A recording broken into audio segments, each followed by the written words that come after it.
Good morning friends.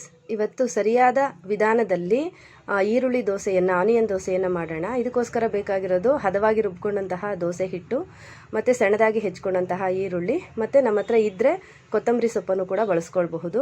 ಈ ರೀತಿ ಕಾದಂತಹ ಹೆಂಚಿನ ಮೇಲೆ ಸಣ್ಣದಾಗಿ ಹೆಚ್ಕೊಂಡಂತಹ ಈರುಳ್ಳಿ ಮತ್ತು ಕೊತ್ತಂಬರಿ ಸೊಪ್ಪನ್ನು ಹಾಕ್ಕೊಂಡು ತುಪ್ಪ ಅಥವಾ ಎಣ್ಣೆಯನ್ನು ಹಾಕಿ ಅದನ್ನು ಹದವಾಗಿ ಬೇಯಿಸ್ಕೊಳ್ಬೇಕು.